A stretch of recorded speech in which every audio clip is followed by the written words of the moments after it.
pwede na sa first normal form na siya. So the easiest way to follow the first normal form is to inspect the database horizontally. So i-horizontal nimo, i-by row nimo ba? Tanawon nimo wala bay kuan kana bang usa ka ba wa bay multiple value nya wala bay ga repeating. So mo ni usually the rules in kuano first normal form kay mag-decide padung naman ni designing. So each column of your table should be single valued. The value stored in each column must be in the same type. Each column in the table should be a unique name. You should store the data in table in any order. Okay? So example, naman ta example dire. O, pareham, gibalik naman eh. So natay usa ka table na two columns which is the user ID and the full name. Now, unsa may giingon sa first rule gani? According to the first normal form rules, each column must contain a one value. So makakita gani mo ani class, bugkaga dayon ninyo para mo satisfy, para makaingon mo aka ni kung ano ni siya, one normal form na ni siya or first normal form na ni siya, no?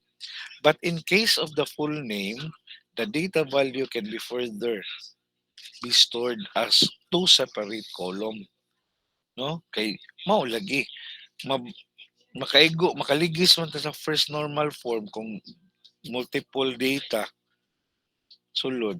So ang imong buhaton bungkago nimo. So mo na kung moingon kay ko i-convert ni into first normal form, mo na ni mo answer, di ba? Now, by the way, nakahinumdum na ko katong sa yellow pad ba? Naka-answer mo ato. O ito, Cancer na, sir. sakto. Gaduhaan pa, sir. Sige. Karong gabi kay nagkaroon ang test paper man ako yung check ninyo kuan karong gabi or ugma sa gabi ang katong inyong yellow pad na sad ako tong ikarga diri sa midterm kay para dako kay mong inat sa midterm luwas mo sa inyong mainat imong prelim nga hagbong ha. Okay. So ang imong buhaton wala split ra nimo wala first normal form nga roll nga walay multiple value sa kulong maura. Okay? So therefore, we modified the old database and created two columns, first name and last name, to store to okay? First normal form. Next, ang second normal form. In the second normal form, first the database must be in the first normal form. Okay? Kay basta second normal form na ka, assuming man na human na to imong gipang buhat first normal form naman to. And there should not be any partial dependency. Kanang partial dependency, ato nang i-explain later. If there are duplicates values kuno in the row, they should be stored in their separate tables and linked to the table using foreign keys. So pagbungkag nimo, kung na sila duplicate day, ibungkag nimo, pagbungkag nimo, i-link nimo by the foreign key. Okay? So mo na so ang first form na ba ang first normal form ba na by foreign key? Na wala. Magbutang ba kag kuan foreign key? Wala. Ang ruling sa first ang ruling sa ang first normal form is mag, kung wal kung walay unique name maghimo ka. Una na kay maghimo ka og primary key. Pero kani di na to maghimo primary key kay na may user ID is the primary key na itself now. Unique naman na. Pero kung wala, buhatan nimo part man na sa 1NF.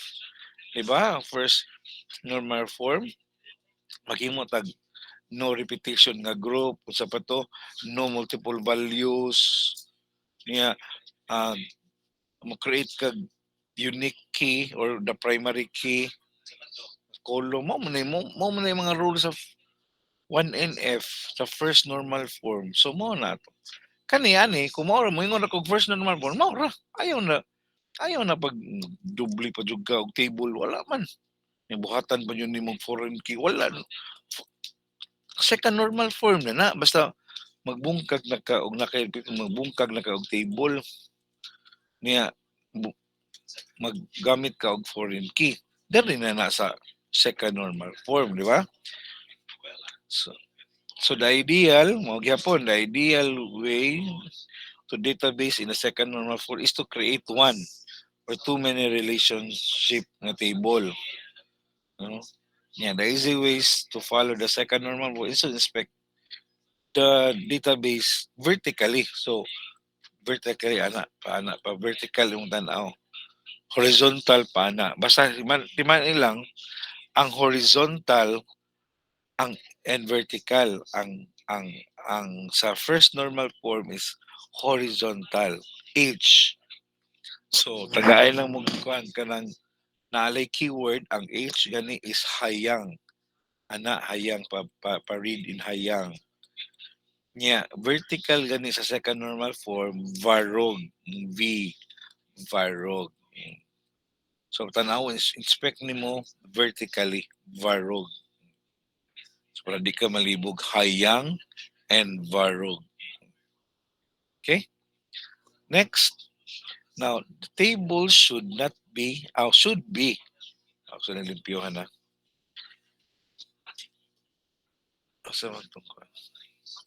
So, the table should be in the first normal form. Okay? Of course, ready. Basta okay first normal form. Ang sunod execution mo, second normal form na siya. Now, there should not be any partial dependency. Unsa man ganang partial dependency? Awa. A partial dependency is when a non-prime attribute is kung yung dili kaysa kuan ba nine prime kanang dili sa patawag ng non-prime dili gani siya kana bang pinaka-importante gani nga field no and is functionally dependent on a part of a candidate key. So mura siya functionally more dependent siya sa candidate key which the candidate key is ang candidate key is pwede na siya ma-primary key nimo. It is called the partial dependency. Unsa man para masabtan ninyo nata diri. Awa ha. Let's take the kaning example of project table. So na kay student ID, project number, student name, o project name. This is the student project na table. Okay? So na kay 01, 02, 199 project. Now, if you try to notice the above kuno nga table, ang student ID and project name are the primary key. Project number kanina ba? Mao ni ang project kuan. Mga candidate key ni siya. Posible ni sila mahimong primary key. Either kay mga unique man siya. Ko? So pwede mo gamit ka sa student ID nga imong primary key, pwede. Pwede po ng project number, no? Now, because there are the primary key primary man sila, no? Primary key attributes man kay wala may di ba unsa may definition sa primary key kanang mga unique man, di ba? Ang name dili kay pwede man magbalik-balik, daghan man pwede magpareho og Katie, Oli, Loli, ana kan kayo. Yang name sa project daghan kay pangalan pud. So possible kaning tulo will be the primary key attribute. So depende ra na sa gamiton nimo now. The student name and the project name are the non-primary keys. O dili sa non-primary asam to. Non-primary keys attributes. And that should be a functionally dependent on the part of the candidate key. Okay? So dili siya. So meaning mga candidate key is kani o kani. So ang kaning name nimo non-primary non-kuan man na primary man na siya attribute. So sila mo'y functionally dependent. Okay? Ngano dependent man? O ngano man? Here, student name is determined by student ID. Ay, ay, fluctuate man. Ay, ang internet nara. Hello guys, nara mo? Nara sir, kusag ang Oh, uwan. oh lagi, Kusog kayo na rin, sir. lagi ni fluctuate. Sugod ng baha, sir. Yan, ni fluctuate man. Gabi na ko naputol. Okay na, nara. Okay, balik na ha. Ah, padungog mo niyang uwan. Ay, ikaw sa, wala na kay saba kayo. Padungog mo pagkabugo ya gano'n niya. Eh. Asa mo ko? Ano ko da? Okay. Awa ha. Ngano na fang naman ni tingog man. Sir, di naman Sa ka screen nun, sir. ah, nawala kalit. Naramang gyapon. Ilang ato lang ipadayon ha. Kay na next week na exam ninyo. Am gawas man eh. Ay nanong sig chat-chat diya kay dugay. Dugay kita mahumayo. Basa ba ko sa inyong chat? Pasag na. Pasag na. Pamin, paminaw na lang mo diya.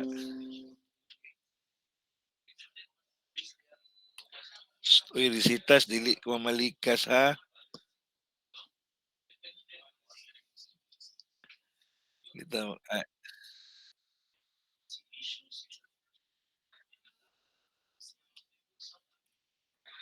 okay, salamat. Ayun lang kuhan kay magagalit si Lord ha. Ayun lang. Foul bitaw tama kayo. Ayun lang na. Okay. Ato lang di ko ano, asam to. Hala. Oh, sa mo na eh. Kusog na kayo. Wala na ko madungog.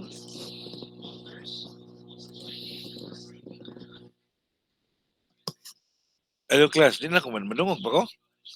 Dungog na, sir. Ah, okay. So balik na ha. So, asa man to? Awa naman ko ano.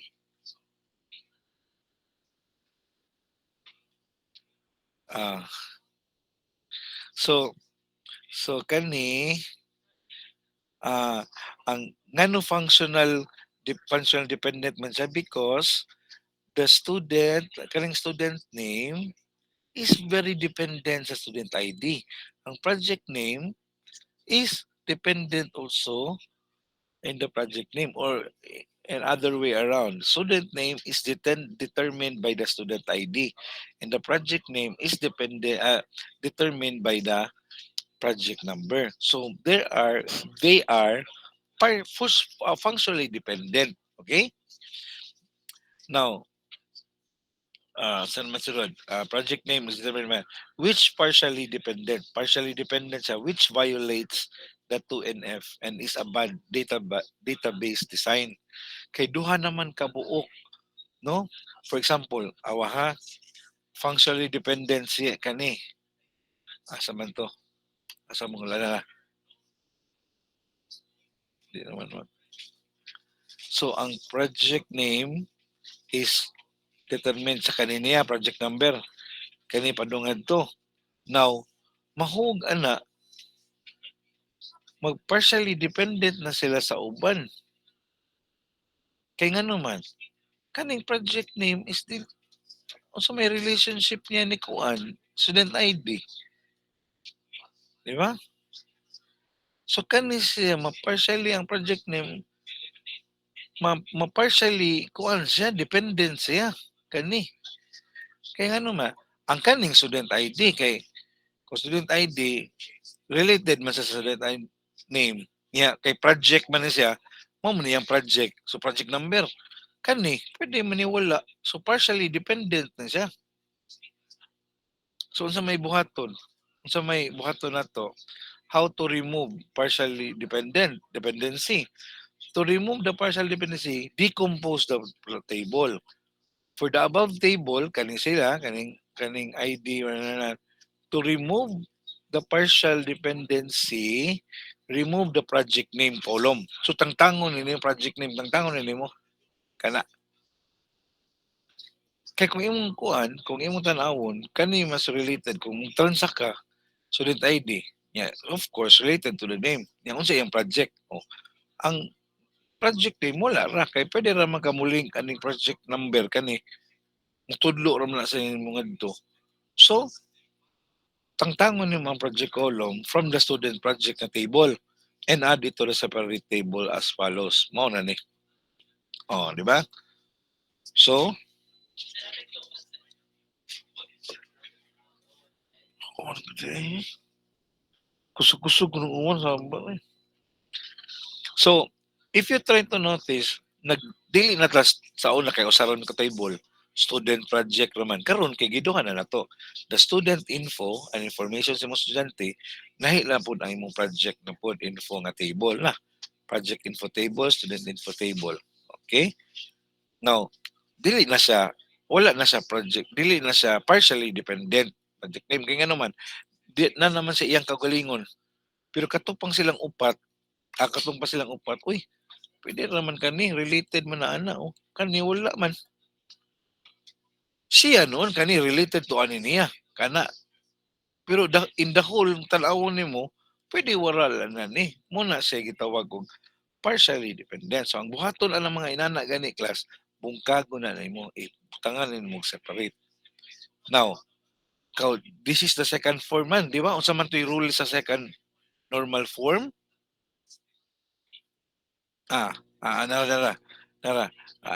Di mas kamsuat na. If there is a duplicate value stored, this should be separate table and link the table using the foreign keys. So kani da dire sa man to. Ay, ano to? Oh, pwede na ka if this is your himuon imong primary key, pwede ka maghimo diya mo na imong foreign key, di ba? Foreign key na siya. Oh. Kay gikuha ra man sa ngadto or diri ba ron paduha ngadto. So mo ni imong primary key for example, and this is your foreign key. No? Okay. Now, the tables are not partially dependent. Ano ni tingog naman sa 18 minutes. Kinsa man to? Good afternoon, sir. Bernardo Abais, please send me PM.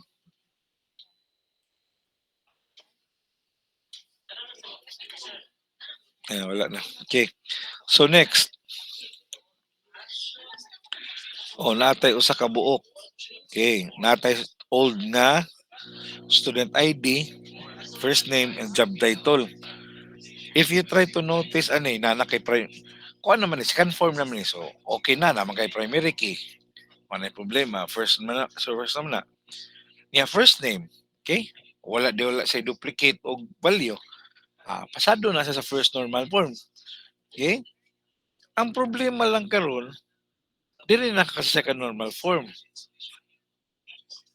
Take a look at the sample of old employees table. In the job title kuno kani nga column, the last column, the job titles values frequently repeated for the employees. Si kuno balik-balik na web developer, flexion developer, developer, o kang per. Bagbalik ba na duha na. Okay? Now, which breaks the normal for norm which breaks the second normal form rule, no? So walay mga repetition. So unsay buhaton? To make the database second normal form, we create a separate table to store the job title values, ang value bang value, and link those values using the foreign key value nga job ID, which refers to the primary key of job ID. Okay? So kay pirmi man na sa magbalik-balik, so pwede na nimo i-separate na magbalik-balik para ma-satisfy ni mga second normal form. So mao ni. So naghimo kag second normal form karon naghimo og sa tawag ani 15 minutes na lang natingog naman. Okay? Naghimo kag laing table. So new na imong table. Ah, if you try to notice, gikuha niya ang imong kaning job title kay magbalik-balik man diri sa imong main nimo nga table. Gi-separate niya, niya gibutangan niya og primary key which is the job ID. Adto. Nya pagbutang niya sa job ID karon, okay? Muning job ID niya, job title. No, the job niya maglink na yung ka using the foreign key value job ID which refers to the which refers to the primary key job ID in the job title kani. Mo ni imong mo asam to kung bulpin ay nga mawa mo gini na mo ni imong gitawag og primary key kani primary key nga gilink na nimo dire sa imong employee mo na imong foreign key kana. Oh.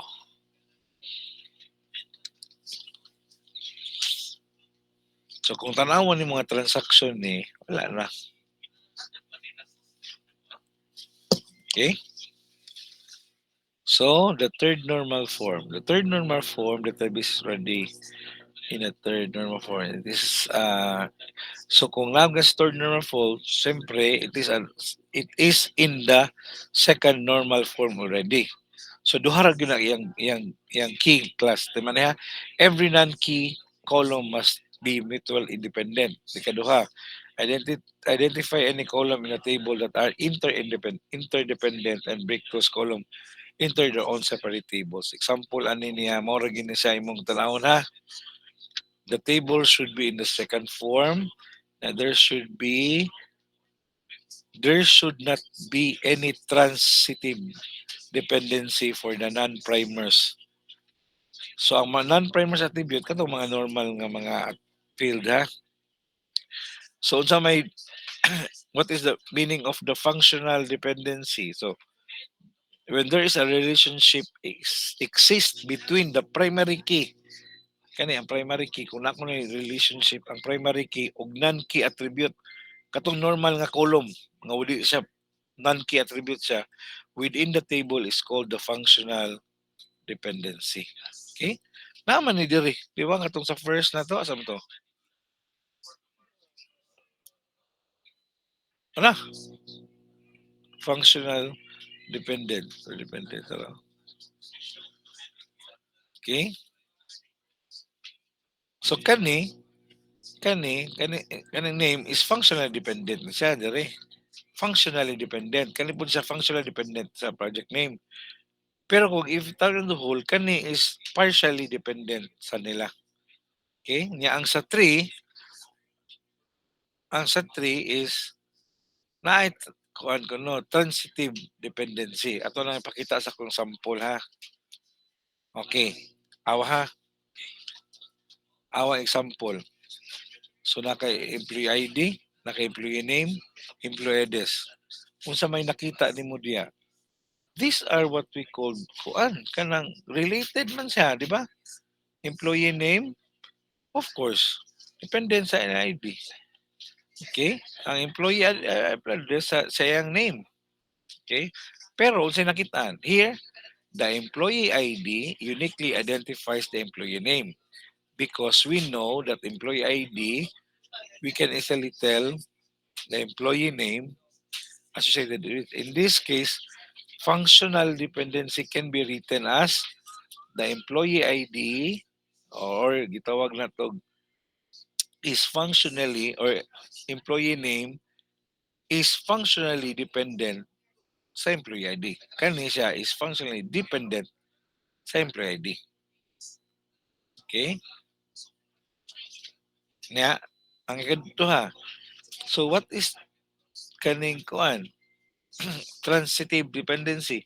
When there is indirect functional dependency between the attributes.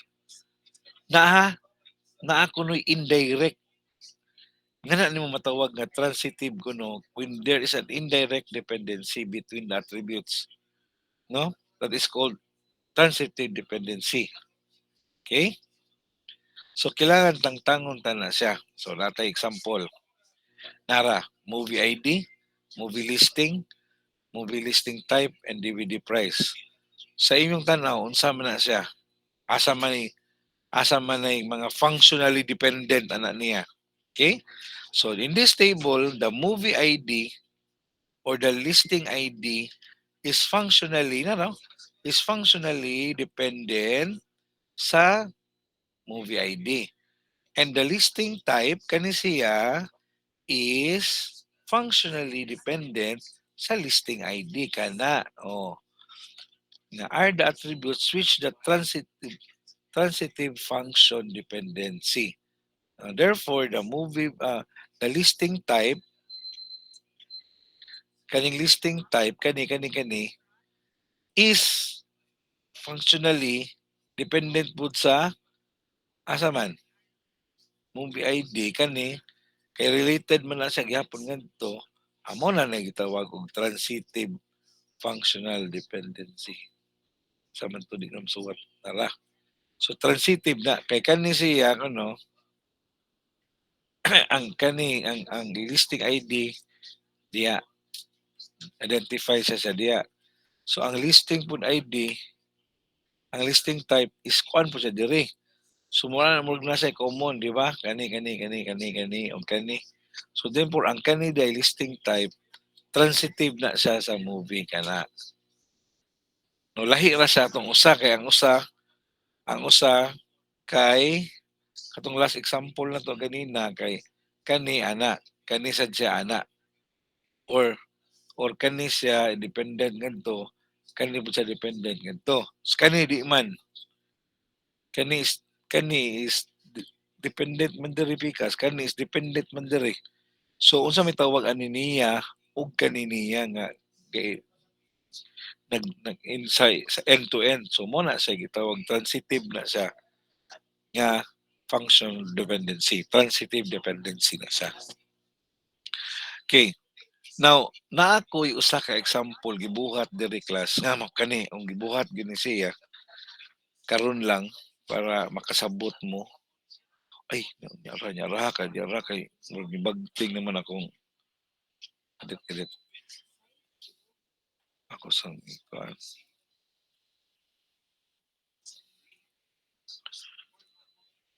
inyong inyong kuan ba inyong sino na ko ma-save ang kuan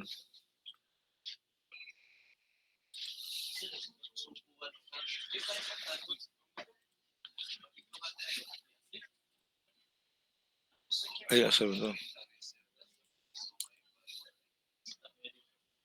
Ah, so mao ni siya na how to remove the transitive dependency to remove the dependency we can split the table above example to remove the transitive di ba mao man siya transitive kani siya kay kani siya dependent diya kani po si use listing type mag-agad man po sa list siya kay listing ID ni so mag-agad gyud siya so in above example to remove the transitive dependency from the table we can remove the listing type column from the table and create a tangon na to ni kani and separate create a separate table as it follows so muna na imong tabo so ano na lang siya diri sa iyang listing table so mao man ang listing type mao man ni iyang dependent directly dependent so i-separate na nimo para kani siya ug kani walay link so kani ra say na link na diha okay now ang DVD price mo atras na lang total na man kay listing ID diri which calls nimo diha ay sus na ano sa man sa okay so murag ma-off na niya akong kuan class mo exit sa takadiyot niya mag-create ko og kuan ha mag-create ko balik mag-break sa ta mga 7 minutes inom tubig ihi ligo libang okay